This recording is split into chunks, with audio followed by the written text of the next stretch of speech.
Aujourd'hui, nous aborderons le thème de l'IA dans l'innovation et les médias.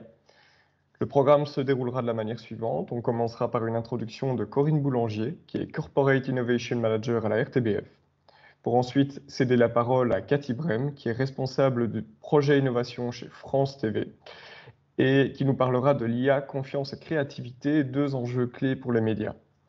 Enfin, Antonin Descamps prendra la parole. Il est professeur à l'ORM, l'Observatoire de recherche sur les médias et le journalisme à l'UCL. Et Antonin nous parlera de la recherche en IA dans le domaine médiatique au sein du Media Innovation and Intelligibility Lab, c'est-à-dire le MIL de l'UCL. Donc à nouveau, je répète, je vous invite à couper vos micros et j'ai le plaisir de laisser la place et la parole à Corinne Boulanger, qui sera modératrice de ce webinaire. Corinne, vous êtes passionnée de théâtre et vous avez découvert les médias pour la première fois comme jobiste à l'antenne Centre Télévision. Et vous êtes aujourd'hui Corporate Innovation Manager à la RTBF et anciennement directrice de la première. Corinne, je vous cède la parole. Merci. Merci Antoine. C'est cocasse de rappeler cette passion pour le théâtre en introduction. Je m'y attendais pas, mais c'est vrai. C'est vrai que moi, je suis particulièrement contente de vous rejoindre aujourd'hui pour ce webinaire sur l'IA et les médias, parce que si je m'occupe aujourd'hui de l'implémentation, du développement, de la dynamique d'innovation pour l'entreprise RTBF, médias de service public, j'ai un long passé de plus de 20 ans dans la production média, et donc c'est à la fois un regard de praticien des contenus et un regard aujourd'hui de manager de l'innovation que je peux porter sur ces sujets-là. Et vous allez voir, je pense que Cathy Brem et Antonin Descamps vont tous les deux nous permettre d'identifier qu'il y a autant d'opportunités que d'enjeux, en fait, dans les liens entre l'IA et l'industrie des médias. Antoine vous le disait, ils sont bien placés tous les deux, hein, Cathy et Antonin, pour faire un panorama de cette richesse d'opportunités et de ces enjeux. Je ne vais pas rappeler, Cathy, Antoine l'a dit, vous avez été formé en arts et sciences humaines, marketing et production TV, et aujourd'hui spécialisé dans l'IA et ses applications stratégiques pour les médias. Et Antonin, avec le regard très concret qui est le vôtre sur les projets qui sont développés entre des entreprises de l'industrie média belge francophone et le MIL, le Lab Média de l'UCL. Avec vous, c'est un focus probablement plus concret qu'on va faire sur au-delà des fantasmes liés internationalement à tout ce que l'IA peut générer. On va faire un focus avec vous sur quelques projets plus concrets. En guise d'introduction, pendant quelques 7 ou 8 minutes pour ma part, je vous laisse juste pour l'Assemblée qui est là présente aujourd'hui. Je voulais, comme dit mon fils, poser là, entre guillemets, juste 2 points d'attention. Vous prenez pas, vous en faites ce que vous voulez, mais ce sont 2 points d'attention dont je suggère qu'ils vous accompagnent pendant tout ce webinaire, pendant toute cette heure que nous avons à passer ensemble. Le premier point d'attention, et je pense que c'est une chose que Cathy notamment va montrer, c'est l'évidence de l'immense opportunité que représente l'IA dans l'industrie média. Vous êtes, j'imagine, dans l'Assemblée, plusieurs à être, entre guillemets, des fournisseurs d'IA, que ce soit parce que vous la développez ou parce que vous êtes en charge des départements marché dans vos entreprises. Ben, j'ai une bonne nouvelle pour vous. Dans l'industrie média, à chaque endroit de la chaîne de valeur, je dis bien chaque maillon, il y a des opportunités et des enjeux qui peuvent être adressés par l'IA. Pour vous donner quelques exemples purement empiriques de notre pratique à nous, à la RTBF, 3 petits exemples. L'IA est intégrée déjà aujourd'hui dans notre maillon de la chaîne de valeur en matière de distribution.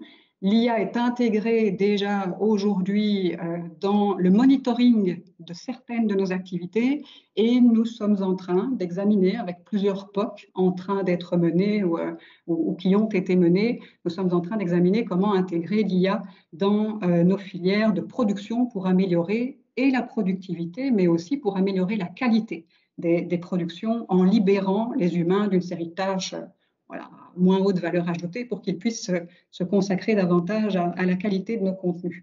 Tout petit focus très rapide sur où et comment cette IA est implémentée aujourd'hui.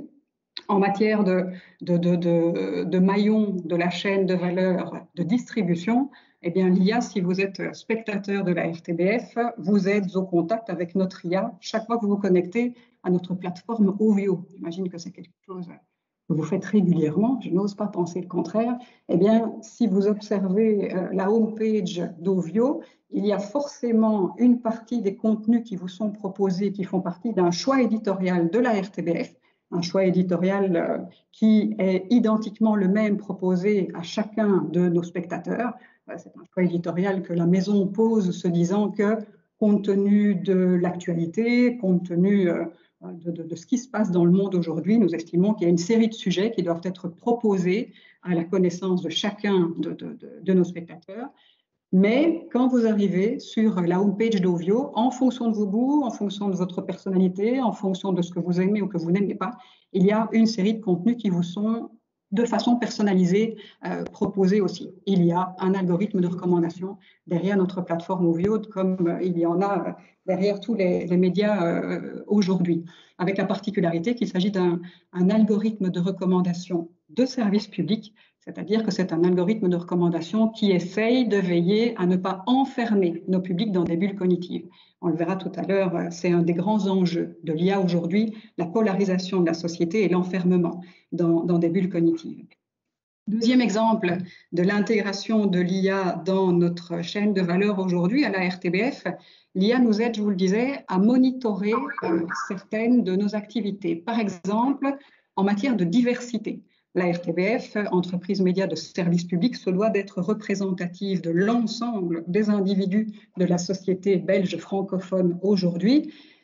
Eh bien, force a été de constater, du moins c'est une question que nous étions posée, sommes-nous réellement dans les invités, les témoins que nous mettons à l'antenne, en radio, en télévision, sommes-nous réellement le reflet de toute la réalité, dans toute sa diversité, de la société belge francophone aujourd'hui? Eh bien, nous avons, et c'est assez récent, nous avons recours à une intelligence artificielle qui, de manière très froide, très analytique, très mathématique, nous permet de monitorer et d'objectiver dans les sujets que nous mettons à l'antenne. Y a-t-il un nombre suffisamment diversifié d'hommes et de femmes? Y a-t-il une représentativité suffisamment diversifiée des segments socio-démocratiques, socio-économiques de la société? Y a-t-il suffisamment une représentation diversifiée des différentes communautés qui forment la société belge francophone? C'est quelque chose que nous monitorons de façon assez récente et ça a été très instructif parce que chacun des journalistes, chacun des producteurs de contenu de la RTBF vous le jurera avec une bonne foi très sincère et très authentique. Nous étions, pour chacun d'entre nous, convaincus que nous étions le reflet de la diversité de la société belge francophone et force a été de constater que nous avions des points d'amélioration en la matière.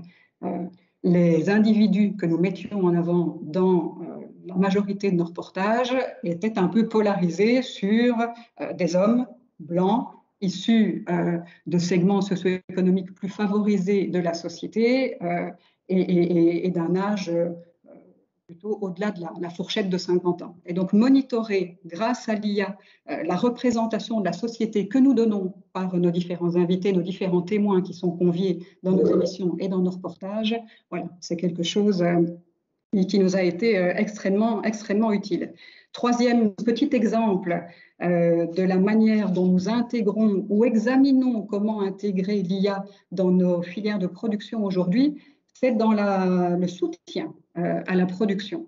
Il y a un POC, par exemple, que nous avons mené avec l'Université de Mons, qui, à l'heure actuelle, reste un des plus riches en enseignement. Une de nos équipes de production a pu bénéficier, au moment d'entrer en montage, du soutien par une IA qui a proposé aux réalisateurs et aux monteurs une première sélection dans la diversité des rushs qu'ils avaient tournés. Il faut savoir que quand une équipe de prod, après avoir tourné pendant des jours et des jours, arrive en montage, ben forcément, elle se trouve avec une quantité de choses et une quantité de matière. Et la première chose à faire est de travailler à la sélection, au dérochage. C'est indispensable, ce n'est pas le travail, la part la plus créative du travail.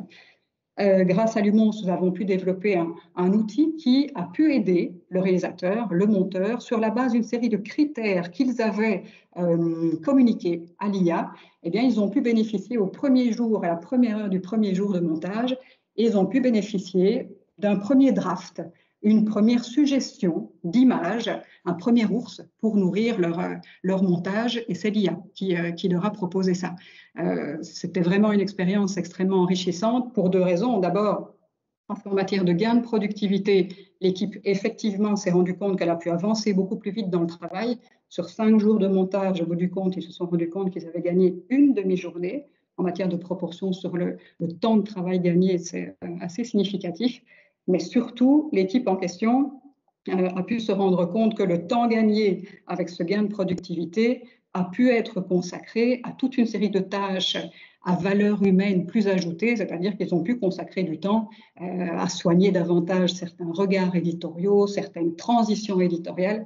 Et donc l'équipe, au plan de la qualité du travail fourni et au plan de la productivité, a considéré que c'était vraiment un exemple tout à fait favorable. Voilà, quelques exemples, donc je vous le disais, de la manière dont l'IA aujourd'hui représente quantité d'opportunités pour l'industrie média, quelques exemples purement empiriques de ce que nous vivons à la RTBF en matière de productivité, de qualité des contenus, de qualité de la relation avec l'audience.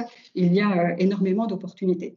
Mais je vous le disais, et pour terminer très rapidement là-dessus, il y a un deuxième point d'attention que je voudrais vous suggérer en introduction de ce webinaire, c'est de veiller à l'impact potentiel de l'IA et de ses utilisations dans l'industrie média. L'impact sur la société et pas seulement sur l'industrie média. L'industrie média, ce n'est pas une industrie comme les autres. Probablement que chaque industrie considère qu'elle n'est pas une industrie comme les autres, mais voilà, on peut considérer que l'industrie média est une société qui a un rôle d'influenceur sur la société, sur nous tous, nos voisins, nos enfants, nos amis. Il suffit de se souvenir à quel point l'industrie de la cigarette a fait la promotion et la diffusion de ses produits grâce au soutien de l'industrie du cinéma, pour s'en convaincre. Si pendant tout le XXe siècle, nous avons été très nombreux à fumer, c'est aussi parce que le cinéma a rendu la cigarette sexy. L'industrie média, ce n'est pas une industrie anodine, c'est une industrie qui contribue à construire la culture et le récit civilisationnel. Et ça, c'est vraiment un point d'attention aujourd'hui, c'est que, on le sait tous, on l'a encore vu en cette période Covid avec la diversité et l'isolement parfois de certaines communautés de connaissances. Nous vivons dans une société de plus en plus polarisée.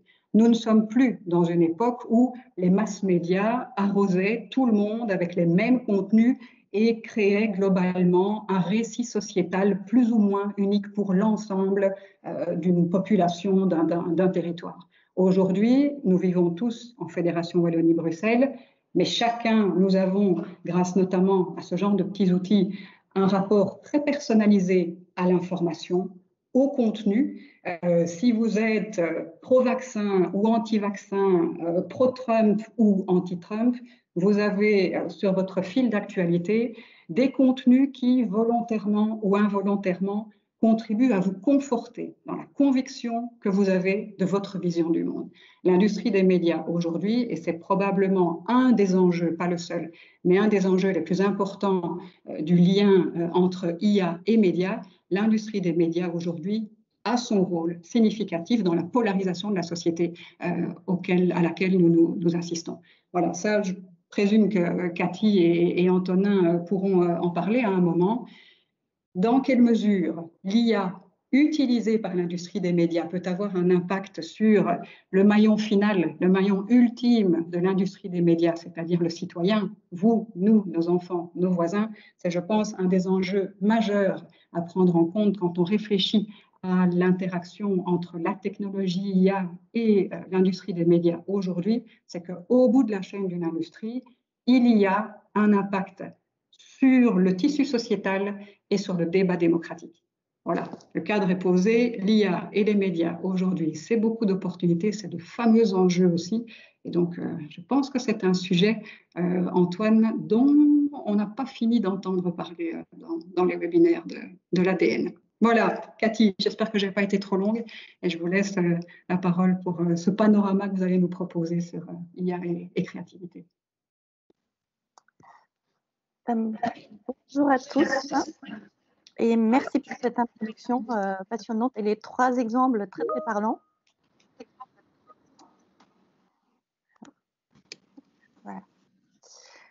Voilà. Et effectivement, d'avoir posé les enjeux auxquels nous nous retrouvons tous confrontés aujourd'hui. Donc, IA et médias, grand remplacement technologique ou co-création intelligente. L'IA, elle bouleverse aujourd'hui tous les secteurs, y compris celui des médias, et ce, sur toute la chaîne de valeur, comme l'a évoqué Corinne. Source de défiance pour les uns, solution miracle pour les autres. Est-ce que l'IA pourrait nous aider à être plus créatifs et en même temps regagner la confiance de nos audiences dans un contexte bouleversé par les algorithmes qui menacent nos démocraties? Un encadrement législatif comme celui qui vient d'être proposé par la Commission européenne pourrait-il garantir une IA digne de confiance? En 1968, Pablo Picasso a déclaré « Les ordinateurs sont inutiles, ils ne peuvent que vous donner des réponses ». Je pense qu'aujourd'hui, s'il était vivant, il aurait certainement fait l'expérience de ces technologies innovantes pour augmenter sa créativité et se serait peut-être retrouvé in fine face à une réglementation de ces algorithmes. Ces dernières années, l'intelligence artificielle a connu vraiment un énorme essor grâce à la combinaison de 3 facteurs, vous le savez. La croissance exponentielle de la capacité des ordinateurs, on arrive aujourd'hui même aux ordinateurs quantiques, la masse de données disponibles, notamment grâce à nous et à notre utilisation de nos smartphones, et les logiciels libres qui rendent la technologie plus accessible et souvent entre les mains des GAFA.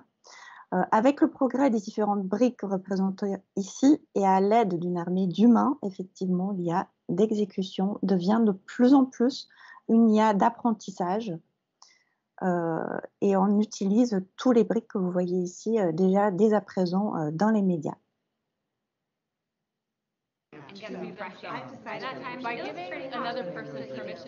Skynet has become self-aware. It will initiate a massive nuclear attack on its enemy.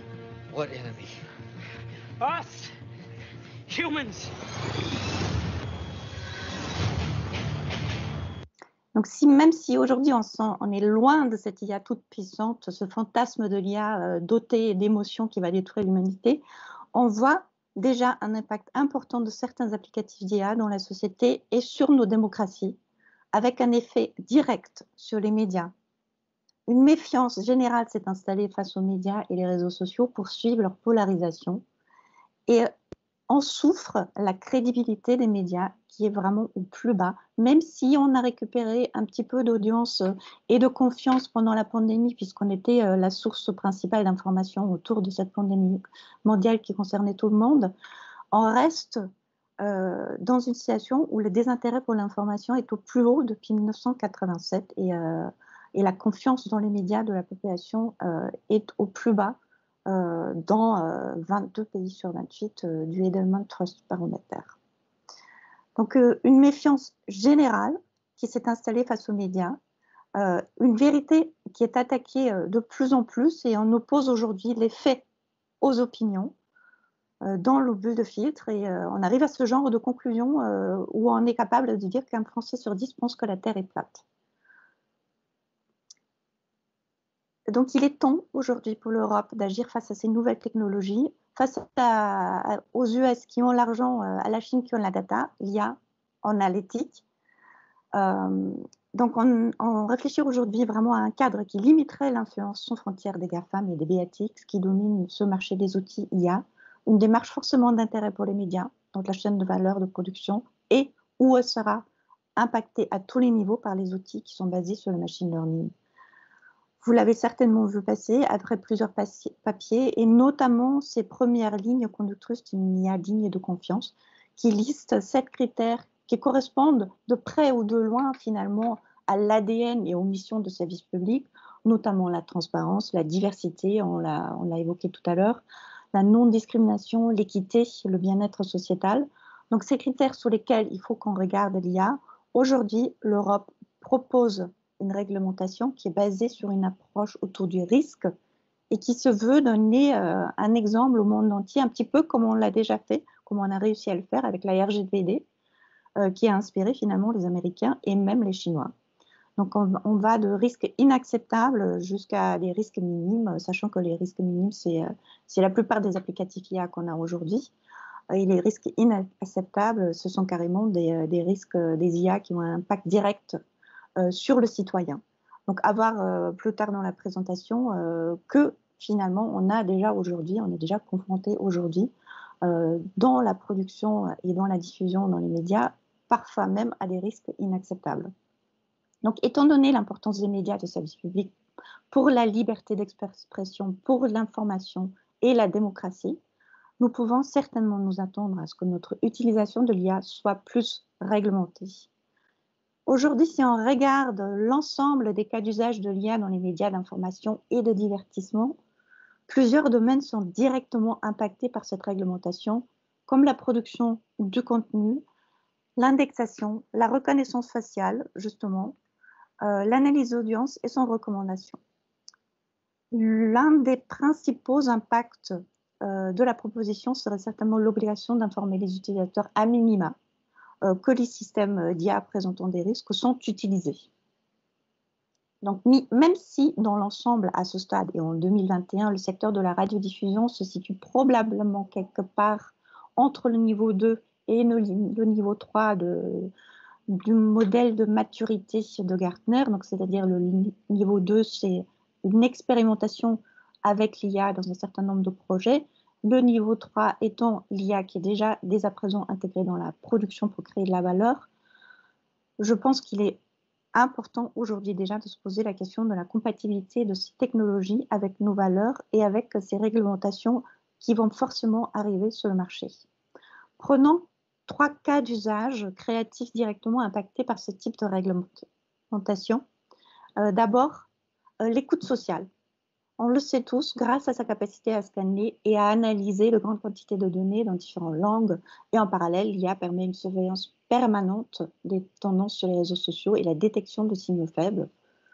L'exemple en est Netflix qui a utilisé une IA pour créer sa première série originale sur la base de 6 années de données de visionnage de ses émissions et films. Un algorithme a conclu à la production de la série House of Cards avec les acteurs et le réalisateur approprié qui en fera le succès qu'on connaît.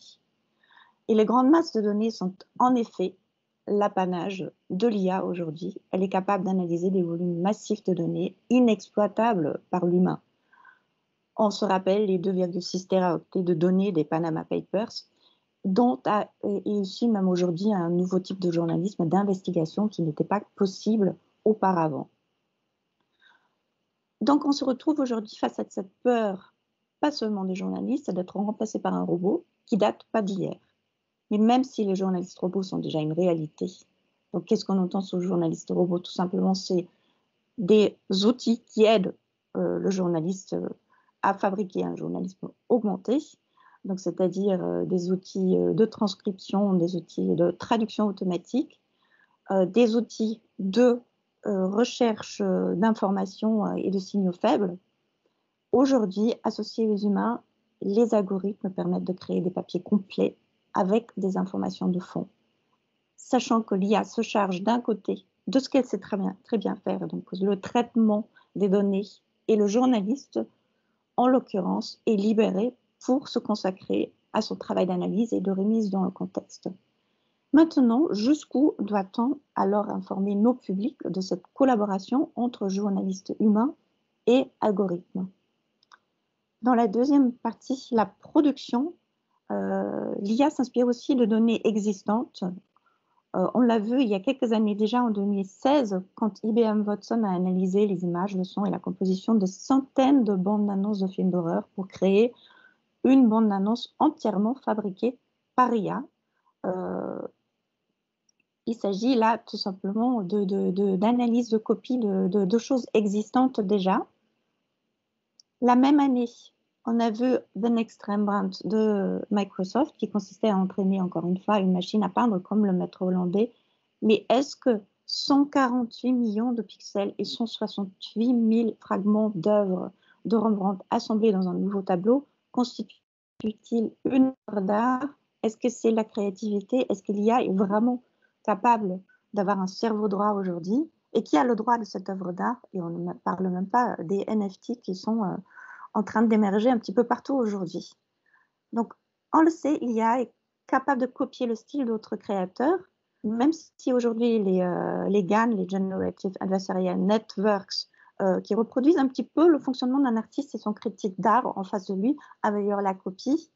On n'est pas du tout encore dans une IA créative, sachant que si on voulait vraiment arriver dans cette IA créative, il faudrait qu'on aille dans le sens d'Ada Lovelace, qui était un petit peu la première qui a fait faire des choses intéressantes aux machines.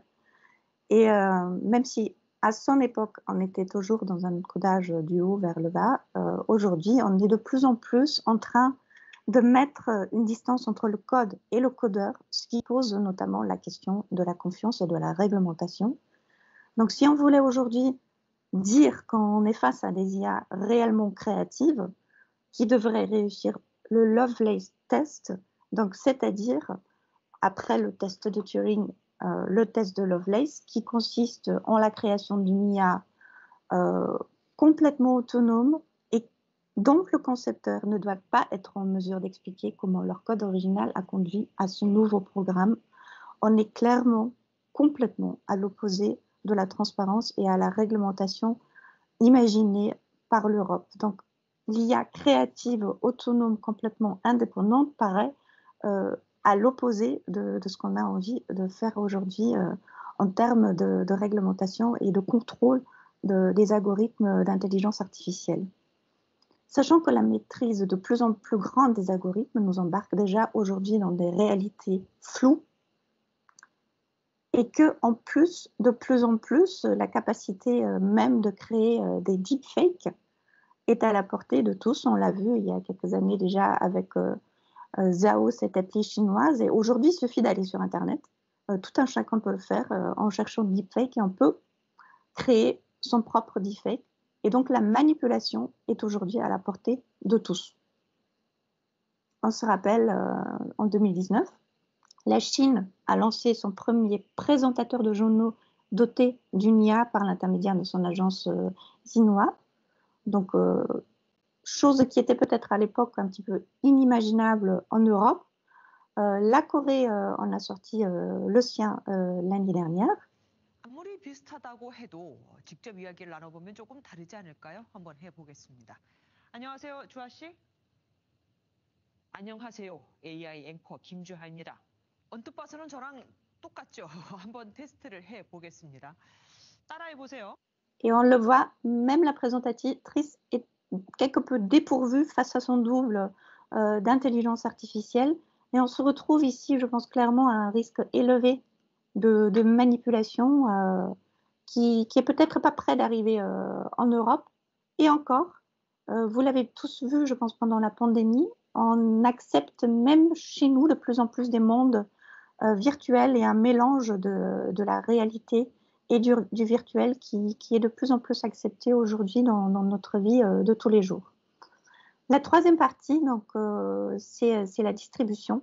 On en a déjà parlé, donc la personnalisation avec le maître en la matière Netflix. On le sait aujourd'hui, les focus groups sont remplacés par la base de comportement réel des utilisateurs existants, analysés par des IA. On a Netflix d'un côté, on a TikTok qui nous propose des contenus sur mesure grâce à une combinaison de plusieurs algorithmes. Et on a vu dans la 5e saison de Black Mirror, Netflix qui a testé la narration interactive sur la fiction en créant carrément des expériences personnalisées pour tout un chacun où on pourrait se retrouver chacun devant un programme de télévision totalement sur mesure et qui ne correspond pas du tout à celui de la personne à côté de nous. L'IA devient aussi un outil d'aide à la décision aujourd'hui pour produire des projets de plus en plus susceptibles de plaire au public et fait même des prévisions financières de succès de films avec le danger d'être discriminatoire et voire même un danger de faire disparaître la diversité de nos programmes et de finalement aller plus que dans le sens de production à succès. On l'observe déjà aujourd'hui un petit peu sur Netflix parce qu'on voit très bien que toutes les séries proposées dans Netflix sont plus ou moins fabriquées sur la même trame et sur la même façon de faire, dans le même rythme. Donc on va vraiment, si on se fie à 100% à l'IA pour sélectionner et distribuer nos contenus, se retrouver face à un catalogue de programmes totalement normalisé. Vous l'avez certainement vu aussi, l'IA est même aujourd'hui capable de collecter de la data émotionnelle pour analyser le comportement, non seulement par nos clics, mais carrément aussi par nos émotions. Donc, c'est le dernier degré de la personnalisation des médias qui proposent des contenus adaptés à notre contexte émotionnel du moment. Nous sommes là carrément dans le domaine du risque élevé, voire même dans le domaine du risque inacceptable par la manipulation possible de nos publics. Donc tout cela, le challenge pour les médias est de trouver l'équilibre entre la programmation éditoriale d'un côté et la recommandation sociale et algorithmique de l'autre. Sachant que les effets naturels de l'IA, on l'a évoqué, semblent être complètement à l'opposé de nos valeurs de service public. On a d'un côté la création automatique de bulles de filtre, de fragmentation, pour nous pousser de plus en plus des contenus qui auront forcément un succès auprès de nous et donc qui pourront être monétisés facilement. Et de l'autre côté, on a les valeurs de service public qui sont la diversité, la découverte et l'expérience partagée. Donc justement, le programme de l'algorithme est qui tue le hasard, mais on développe déjà des algorithmes qui réintroduisent un petit peu de sérendipité pour permettre justement au service public de rester une fenêtre sur le monde et non pas un bocal de poissons rouges.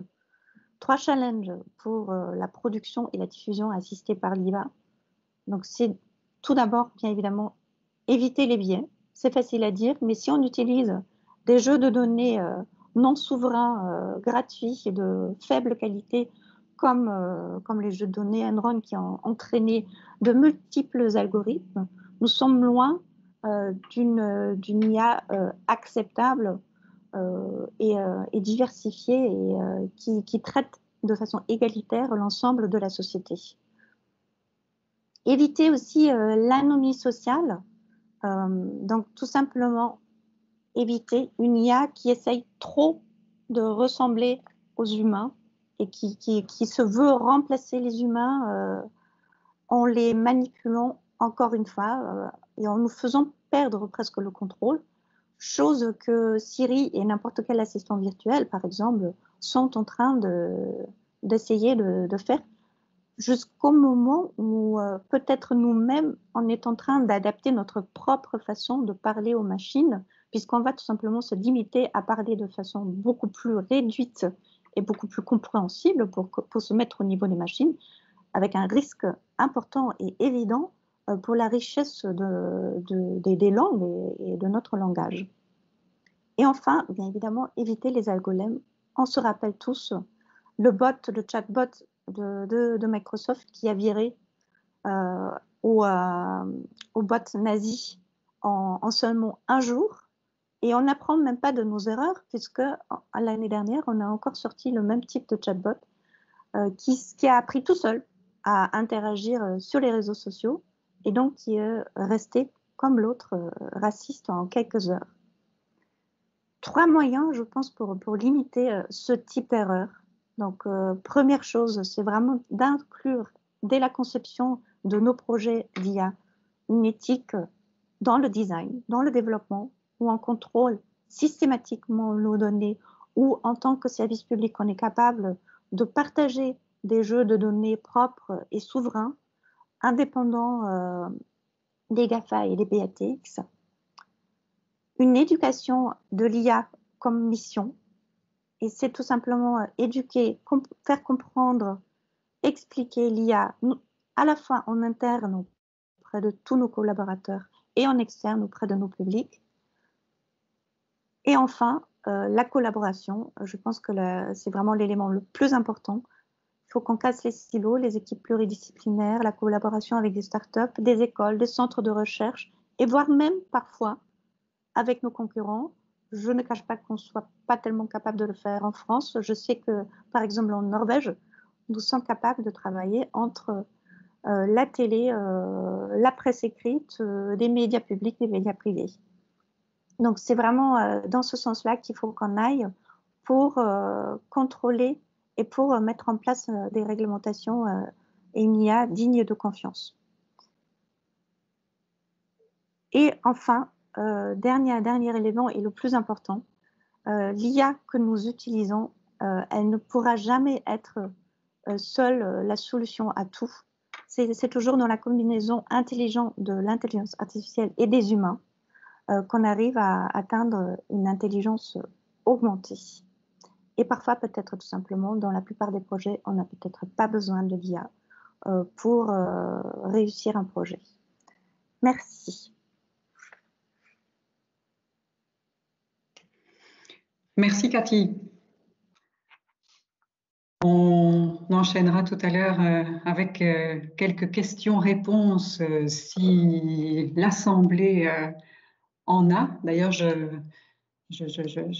tilte sur le fait que j'ai omis dans l'introduction tout à l'heure de vous signaler aux uns et aux autres que voilà, n'hésitez pas dans le chat à nous faire remonter l'une ou l'autre question. On peut y répondre soit directement dans le chat ou bien si on en a le temps en fin de webinaire oralement les uns et les autres. Thierry Dutoit, par exemple, voilà, qui vous adresse un commentaire, Cathy. Je vous laisse aller le voir, y répondre peut-être, et je donne la parole, parce qu'il est déjà 9h38, à Antonin. Antonin, on le disait tout à l'heure, ingénieur de formation, en charge des recherches sur l'IA en contexte médiatique et journalistique au sein de 2 instances de l'UCL, l'Observatoire de recherche sur les médias et le journalisme d'abord, et le MIL, le laboratoire média de l'UCL.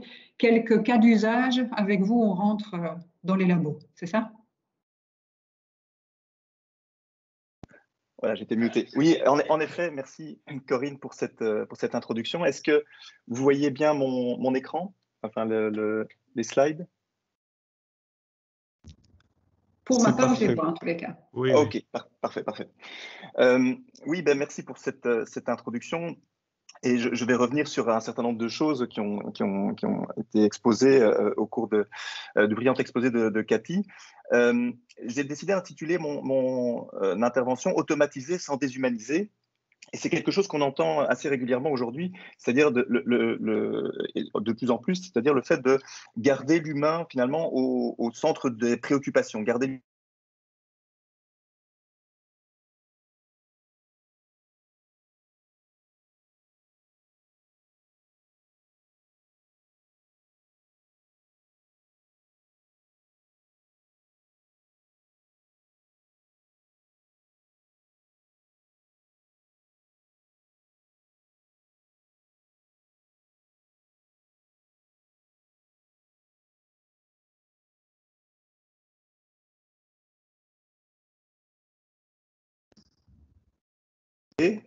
Est-ce que vous m'entendez?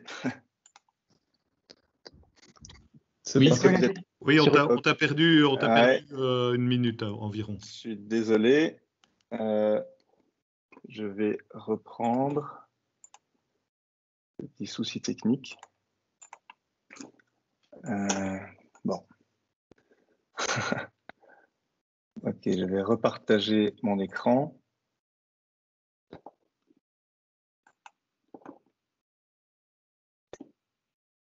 Alors.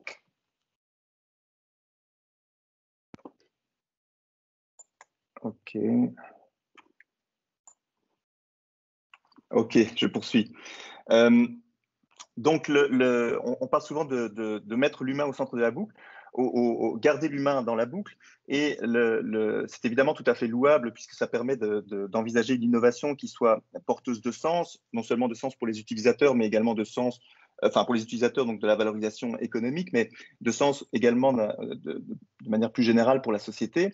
La question est de savoir qu'est-ce que concrètement ça signifie de garder l'humain au centre de la boucle, au centre du jeu.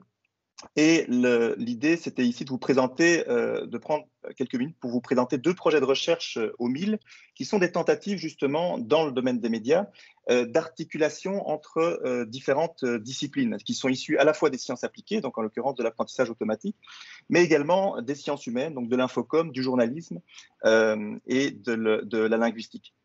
Et peut-être un mot rapidement du coup à propos du MIL, qui est donc le lab média de l'UC Louvain, qui repose précisément sur ces 2 piliers qui sont d'une part l'innovation médiatique, donc l'automatisation, l'IA, la réalité virtuelle, augmentée, mixte, le prototypage de nouveaux formats d'information, et un autre pilier qui est l'intelligibilité, c'est-à-dire l'analyse des tendances, des pratiques journalistiques ou des pratiques dans les médias. Et c'est vraiment l'articulation de ces 2 piliers qui permettent au MIL d'avoir pour ambition justement de développer une innovation, non seulement de développer une innovation, mais également d'accompagner l'intégration de cette innovation au sein des médias avec une approche interdisciplinaire. Cathy mentionnait à la fin de son exposé la question de la collaboration et des équipes pluridisciplinaires, et c'est je pense, vraiment une des pistes pour intégrer de manière pérenne et avec du sens l'IA au sein notamment du domaine des médias. Alors, le contexte, eh bien, il a déjà été largement exposé, c'est l'automatisation dans les médias, donc je ne vais pas m'apesantir, disons, sur ce contexte qui a été déjà brillamment exposé. Réinsister peut-être sur une chose qui est que le traitement automatisé des données touche effectivement l'ensemble des étapes du workflow de production d'informations, qu'il s'agisse de la veille ou de la collecte, de la production de contenu ou de la distribution et de la réception, avec notamment effectivement la personnalisation. On l'a déjà mentionné. Et un point qui me semble important, c'est que justement par rapport à des innovations technologiques précédentes qui ont eu lieu dans le domaine des médias, ici l'IA touche effectivement toutes les étapes de ce workflow de production d'information, que ce soit les aspects véritablement éditoriaux, c'est-à-dire de production de contenu essentiellement, mais également ceux liés au marketing, au business model du média, par le développement d'outils d'aide à la conversion des utilisateurs vers des modèles payants. Donc, il y a véritablement une diffusion possible, en tout cas un potentiel possible de l'IA à tous ces niveaux, que ce soit sur des aspects éditoriaux ou sur des aspects marketing ou liés au business des médias. Alors, la question évidemment qu'on se pose dans de nombreux domaines, mais donc également dans le domaine des médias, c'est est-ce que cela va entraîner la disparition des métiers de l'information, des journalistes? Évidemment, la réponse est non, puisque les humains et les algorithmes sont évidemment doués pour des choses différentes. Les algorithmes sont extrêmement doués pour calculer, classer, associer, filtrer, prioriser, hein, et donc permettre d'augmenter très fort le volume et la vitesse de traitement des informations, et donc de processer un très grand nombre d'informations et d'y trouver des corrélations intéressantes. Les humains, eux, en tout cas dans le domaine des médias, restent bien meilleurs à ce qu'on pourrait appeler la communication complexe, l'intelligence sociale, c'est-à-dire le fait d'écouter, de négocier, de convaincre, d'expliquer, d'interagir avec des personnes qui ne sont pas nécessairement motivées de partager de l'information, par exemple, qui ont des capacités d'investigation et qui peuvent aussi, et on va le voir dans un instant, rendre compte des décisions qui sont prises par des algorithmes. C'est la notion d'accountability sur laquelle je vais revenir dans un instant. Donc, on va plutôt vers une hybridation croissante entre le travail humain et le travail automatisé. Et c'est une raison de plus pour penser l'innovation en intégrant dès la conception eh bien, tous les acteurs du domaine, en l'occurrence pour les médias, les journalistes, les éditeurs, les rédacteurs en chef et évidemment les publics. Alors le premier projet dont je voulais vous parler, c'est un projet qui n'a pas vraiment une visée de valorisation immédiate, mais qui permet de bien mettre en évidence justement cette articulation nécessaire entre les technologies d'apprentissage automatique d'une part et les pratiques journalistiques d'autre part, et qui montre qu'en fait on ne peut pas juste fournir des technologies comme ça un petit peu off the shelf et espérer que cela réponde aux besoins ou que ces technologies vont être utilisées d'une manière qui va garantir par exemple la ligne éditoriale d'un média ou tout simplement la déontologie journalistique. Alors le point de départ de ce projet, c'est la nécessaire vigilance face à l'apparente objectivité des algorithmes. Alors ça a déjà été très bien introduit dans l'exposé précédent, donc je ne vais pas rentrer trop dans les détails, mais on sait évidemment que les décisions automatiques qui sont fournies par les algorithmes sont empreintes d'un certain nombre de biais. Et on identifie en tout cas 4 sources de ces biais. D'une part, il y a des possibles valeurs humaines des concepteurs des algorithmes qui sont intégrées dans des processus décisionnels et donc dans des processus éditoriaux. Il y a bien évidemment les biais des données d'entraînement. On l'a vu, les algorithmes rendent des décisions automatiques sur base de l'ensemble des données d'entraînement qu'on leur a soumises et donc bien reflètent les biais qui sont présents dans ces données d'entraînement. Des inexactitudes liées au fait que les algorithmes repèrent des corrélations, mais pas nécessairement des causalités.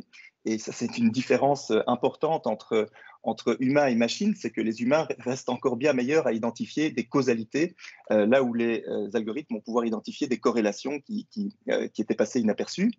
Et le 4e point sur lequel je voudrais m'attarder quelque peu maintenant, c'est la question des exemples adversariaux. Alors, les exemples adversariaux, ce sont des données qui sont générées par un adversaire. Alors, c'est un adversaire à comprendre au sens large, simplement quelqu'un qui n'a pas nécessairement les mêmes intérêts que vous. Et ce sont des données qui, si elles sont soumises à un algorithme qui est déjà entraîné, provoquent une décision inattendue de la part de cet algorithme. Alors, un exemple assez fameux de ces exemples adversariaux, c'est dans le domaine du traitement de l'image. Lorsqu'on a un algorithme de reconnaissance automatique des signaux routiers, voilà, l'algorithme ici qui équipe une voiture autonome, par exemple, va reconnaître très clairement le panneau stop, mais si on applique des autocollants à des endroits adéquats, eh bien, en fait, on va tromper l'algorithme en question. Là où des humains continuent à reconnaître largement le panneau stop, l'algorithme en question va reconnaître un panneau de limitation de la vitesse à 45 km/h, ce qui évidemment pose problème dans le cas d'une voiture autonome, on peut l'imaginer. Et ces exemples adversariaux, ce sont des choses qui sont étudiées depuis quelques années maintenant dans le domaine des sciences appliquées. Et en fait, on s'est rendu compte que ça n'avait pas vraiment encore percolé jusque dans le domaine des médias. Et donc, on s'est intéressé à savoir ce que ça donnait finalement dans le domaine des médias. Et pour ce faire, on a décidé de concevoir un détecteur automatique de fake news sur base de données d'entraînement et en utilisant de l'apprentissage automatique et de l'apprentissage supervisé en l'occurrence. Il faut savoir qu'un détecteur automatique de fake news, c'est une contre-mesure qui va devenir, enfin, qui est d'une part très utile, mais qui va devenir absolument nécessaire justement à l'heure de l'infodémie et de la potentielle production industrielle d'articles autogénérés, notamment avec des logiciels comme GPT-3 qui sont en mesure de générer du texte à la volée et de manière industrielle, là où aujourd'hui on a encore besoin de fermes de trolls. Dans pas si longtemps, on va pouvoir générer des fake news de manière beaucoup plus industrielle, et donc des détecteurs automatiques de fake news sont importants. Et donc, on a construit ce détecteur automatique qui, dans des conditions données, donne des résultats tout à fait satisfaisants. Et on s'est intéressé à savoir s'il était facile de construire un exemple adversarial. Et donc, on a, sur base d'une fake news qui était au départ correctement classée comme fake par notre détecteur automatique, eh bien, on a commencé à modifier un certain nombre de mots. Ici, voilà, on a modifié Hillary par Mrs., orderly par need, advisor par minister, de manière à petit tromper notre algorithme qui, grâce à ces modifications, a fini par classer cette fake news comme une reliable news, donc une news digne de confiance. Et en fait, ce que l'on souhaitait montrer par cet exemple, ce n'était pas vraiment une démonstration technique qui visait à développer un détecteur de fake news qui soit parfaitement optimal ou développer un exemple adversarial ultime, mais plutôt de mettre en évidence la difficulté que peuvent avoir les algorithmes à rendre compte des décisions qu'ils prennent. La difficulté, voire l'impossibilité. C'est ce qu'on appelle l'algorithmique accountability, qui, dans le domaine des médias, a été introduite notamment par Diakopoulos en 2015, et qui montre que la transparence, qu'à ce niveau-là, la transparence des algorithmes est une condition nécessaire, c'est-à-dire qu'il est important que les algorithmes qui sont utilisés dans le domaine des médias, mais ailleurs également, qu'on puisse comprendre l'intention de leur créateur. Et c'est une manière nécessaire pour justement augmenter la confiance du public dans des médias qui sont de plus en plus hybrides, on l'a vu. Il y a énormément d'obstacles à ça, des obstacles techniques et non techniques. Mais il s'agit d'une condition nécessaire, mais malheureusement non suffisante. Et c'est ce que nous avons montré avec ces exemples adversariaux, c'est-à-dire que même si on a un algorithme qui est transparent, qui fonctionne de manière, d'une manière qui correspond à l'intention affichée par son créateur, eh bien, cela permet quand même à un individu, à un groupe qui n'est pas impliqué dans la création de cet algorithme, de le détourner de sa fonction première. Et c'est ce que l'on montre dans une publication récente. Et donc, cette impossibilité de garantir la justesse d'une décision par des moyens techniques nous incite précisément à remettre l'humain au centre en s'intéressant à une nécessaire évolution des pratiques journalistiques et donc à développer finalement un nouveau rôle pour les journalistes qu'on pourrait appeler l'algorithmique gatekeeping, c'est-à-dire faire en sorte que les journalistes soient d'une certaine manière les garants des décisions automatiques dans le processus de production d'informations. Dans le processus de production d'informations, mais également ailleurs, c'est-à-dire dès qu'il y a des décisions automatiques, inviter les journalistes à enquêter sur ces décisions automatiques. Donc développer ce nouveau rôle dans leur pratique, qu'ils deviennent d'une certaine manière médiateurs entre public et intelligence artificielle. Ça nécessite évidemment une compréhension des mécanismes de décision automatisés et une collaboration accrue avec des profils techniques. Donc voilà, ici c'est un premier exemple qui, sur base un petit peu d'une impossibilité technique de rendre compte parfaitement des décisions automatiques, eh bien, indique une évolution nécessaire des pratiques journalistiques. Et rapidement, un deuxième projet qui est fort en lien avec des thématiques qui ont été évoquées dans les exposés précédents, c'est un projet que le MIL réalise en collaboration avec le CENTAL, le Centre de traitement automatique du langage de l'UCLouvain, et également la RTBF, et Corinne a déjà évoqué la thématique tout à l'heure. Il s'agit d'un projet qui vise à développer des outils permettant de détecter automatiquement les marqueurs d'opinion dans les médias. Alors, le contexte, de nouveau, il a été déjà pas mal évoqué, c'est le contexte de l'infodémie, du désordre informationnel, de la complexité qui existe aujourd'hui à se former une opinion construite et raisonnée, de par notamment la grande viralité qui est donnée aux informations qui suscitent un engagement émotionnel fort. Et donc, ça suscite une polarisation des discussions en ligne. Et pour lutter contre ce phénomène, on débute aujourd'hui un projet qui vise à détecter les marqueurs d'opinion, les marqueurs de subjectivité, donc détecter non seulement les sujets, mais également les marques d'opinion par rapport à ces sujets et leur intensité. Et pourquoi j'en parle aujourd'hui en parlant de automatiser sans déshumaniser ? Parce que l'approche que l'on a décidé d'adopter, c'est une approche qui combine justement deux approches. L'approche linguistique, qui est plutôt basée sur les sciences humaines, qui va utiliser des typologies préétablies en collaboration avec des linguistes, qui a l'avantage d'avoir une très grande explicabilité, mais des performances assez moyennes, on va dire, et une approche statistique qui va être basée sur les modèles de langage type BERT, qui va se reposer sur un apprentissage non supervisé, où l'explicabilité est très faible, mais les performances sont absolument excellentes. Et donc, la question de recherche que l'on se pose sur ce projet qui démarre aujourd'hui au MIL, c'est comment est-ce qu'on va parvenir à combiner ces deux approches pour déterminer de manière transparente et robuste, donc de manière explicable, si un article de presse francophone présente une opinion, ainsi que son intensité, dans une perspective justement de contextualisation de l'information et de lutte contre la polarisation des opinions.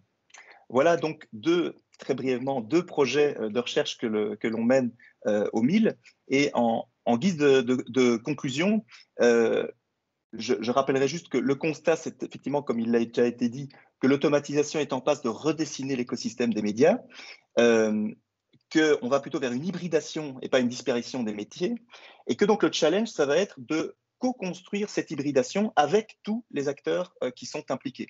Et donc comment ? Eh bien, notamment en mettant autour de la table des ingénieurs, des journalistes, des éditeurs, des linguistes, les publics, et en discutant beaucoup. Et c'est ce qu'on essaye de faire au MIL.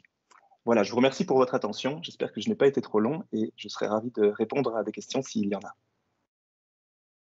Merci Antonin, merci beaucoup. De même qu'à Cathy d'ailleurs, il y avait déjà quelques questions dans le chat, quelques réactions. Il est 55, il nous reste juste quelques minutes. Moi, je voudrais, indépendamment de ce qui a été évoqué dans le chat, vous poser à tous les deux une question. Il apparaît dans vos deux exposés qu'un enjeu de l'utilisation, de l'implémentation, de l'évolution de l'IA avec le secteur des médias, c'est la transparence et c'est la connaissance. La connaissance par les publics de comment un contenu est influencé ou pas, ou faké, ou transformé par l'IA, mais la connaissance des professionnels aussi. Alors, moi, je vous avoue, je ne suis pas encore très vieille, hein, voilà. Néanmoins, j'ai 20 ans de carrière dans les médias derrière moi et aujourd'hui, vous disiez Antonin à l'instant qu'il est crucial pour les producteurs de contenu, journalistes ou non journalistes, de mieux comprendre ce que l'IA peut impacter dans leur travail. Est-ce qu'il vous semble qu'un des principaux enjeux aujourd'hui, Cathy et Antonin, ça n'est pas précisément d'améliorer la compréhension par nous autres professionnels des médias et par les professionnels de l'IA des impacts que nous risquons de générer les uns les autres? Et est-ce que cette connaissance-là, elle se met en place ou est-ce que nous travaillons encore la recherche d'une part et les médias d'autre part dans des silos bien isolés les uns les autres? Est-ce que l'hybridation, la prise de connaissance, l'apprivoisement des deux secteurs est quelque chose qui est en route ou bien on ne travaille pas encore de façon suffisamment transdisciplinaire? Antonin, tu peux, je Okay. prendrai la parole après. Non, mais tout à fait, cette hybridation est nécessaire. Je pense qu'elle se met en place petit à petit, notamment avec des initiatives comme le MIL. Et je crois qu'il y a aussi une chose importante qui a trait à la formation aussi des métiers du journalisme. Évidemment, étant académique, enfin, à l'université de Louvain, à l'école de journalisme de Louvain, on essaye petit à petit de développer cette appétence et ces compétences numériques des futurs journalistes. Et je crois qu'au-delà de la compréhension de ces technologies, il y a véritablement une question d'état d'esprit petit à petit à avoir pour pouvoir discuter. Enfin, il y a vraiment une question de langage. L'idée n'est pas de faire des journalistes ou des développeurs professionnels, mais de développer vraiment cette faculté, cet état d'esprit, ce computational thinking, comme on dit en anglais, qui permet finalement aux futurs journalistes de dialoguer, de se comprendre avec des profils plus techniques. Et donc, il y a véritablement ce besoin de formation qu'on essaie de développer, mais il y a une inertie là derrière qui est assez importante, je reconnais. Mais pour moi, c'est la seule voie de salut d'une certaine manière. Oui, c'était exactement pour nous, de notre côté, en fait, le point de départ de la cartographie IA des cas d'usage pour les médias qu'on a fait, c'est justement de partir de cas d'usage concrets, de qu'est-ce qu'on peut faire avec l'IA pour un petit peu acculturer l'ensemble de France Télévisions, y compris les rédactions.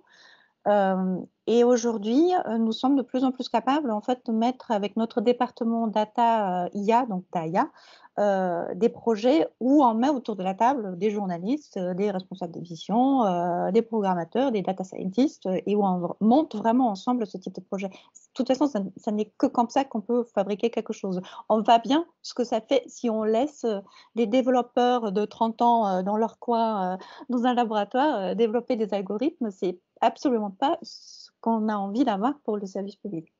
Oui. Cathy, pour terminer, une question aussi. Dans les exemples que vous avez évoqués, on voit, et on le mesure chacun au quotidien, certains recours à ces technologies qui sont largement exploitées, largement maîtrisées par certains types de producteurs médias. Vous avez cité Netflix, vous avez cité TikTok, où là, il y a une utilisation beaucoup plus intensive qui est faite que globalement dans nos médias européens. Est-ce que vous n'avez pas l'impression qu'un des enjeux aussi, c'est l'upgrade de notre secteur industriel européen pour qu'il rattrape un peu le retard, entre guillemets, qui s'est manifesté aujourd'hui par rapport à ces concurrents internationaux? Parce qu'aujourd'hui, la concurrence médiatique, elle ne se joue plus sur des micro-territoires, mais elle se joue à des niveaux globaux. C'est complètement. Et en plus, nos audiences sont confrontées tous les jours à cette maîtrise des algorithmes. Donc nous, c'est encore une fois, on revient à la collaboration, c'est là qu'on doit, entre médias européens, travailler ensemble à offrir des algorithmes de recommandation dignes et de confiance qui correspondent à nos valeurs de service public, qui ne vont pas dans le même sens que l'algorithme de recommandation de Facebook, qui ne nous propose que tout le temps les mêmes contenus qui sont les plus monétisables, où on peut notamment mettre en place à la fois une sorte de personnalisation et de l'autre côté aussi une sorte de découverte qu'on peut garder de contenu où j'irai pas naturellement. Je pense par exemple un algo de recommandation d'un média de service public, il doit vraiment avoir les deux. Il ne doit pas enfermer la personne dans un cycle de contenu dans lequel elle irait déjà naturellement, comme elle le fait déjà sur les réseaux sociaux. Et là, ce qui est vraiment nécessaire, et c'est ce qu'on fait déjà avec l'UR par exemple, c'est tout simplement de collaborer entre médias et de mettre autour de la table différents, et avec d'autres acteurs bien sûr, comme j'ai dit, avec les écoles et avec les centres de recherche, et mettre autour de la table les experts de plusieurs pays en fait, parce que sinon tout seul on ne va pas y arriver. En fait, vous faites un parallèle avec l'actualité. Pour ceux qui suivent l'actualité média, il est beaucoup question aujourd'hui du rachat de M6 par TF1 et de la question de ces grands conglomérats. Eh bien, quelque part, si l'on veut que l'industrie média européenne se place à un niveau de compétitivité internationale par rapport à de gros mastodontes qui sont à côté d'elle, on a tout intérêt à travailler à des conglomérats européens qui travaillent sur un même socle de valeurs, en fait.